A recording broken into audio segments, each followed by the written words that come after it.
మరి ఈరోజు నీతులు చెప్తున్నటువంటి వాళ్ళందరూ కూడా వైఎస్ఆర్సీపీ నాయకులు, మరి ఆ రోజు అంబటి రాంబాబు గారికి కూడా నీతులు చెప్పుంటే బాగుండేది.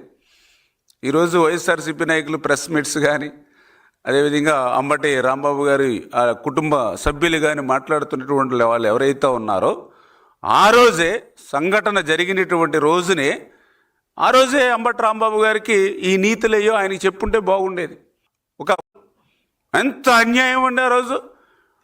వాడమ్మ మొగుడు చంద్రబాబు నాయుడు, వాడమ్మ మొగుడు రండి, లంజా కొడుకులు అంటే ఈ భాష ఒక పార్టీలో ఒక నాయకుడిగా ఉన్నటువంటి వ్యక్తి, ఒక మాజీ మంత్రిగా పనిచేసిన వ్యక్తి, సభ్య సమాజం కూడా మాట్లాడలేనటువంటి భాష ఒక దివంగత ముఖ్యమంత్రి, దివంగత తల్లిదండ్రులను ఉద్దేశించి మాట్లాడితే, మరి ఆ రోజే జగన్మోహన్ రెడ్డి, ఆ రోజే ఈ యొక్క వైఎస్ఆర్సీపీ నాయకులు, ఆ రోజే ఈ అంబటి కుటుంబ సభ్యులు తప్పు చేసావు క్షమాపణలు చెప్పు అని ఆ రోజే ఆయన మందలిచ్చి ఉండుంటే బాగుండేది.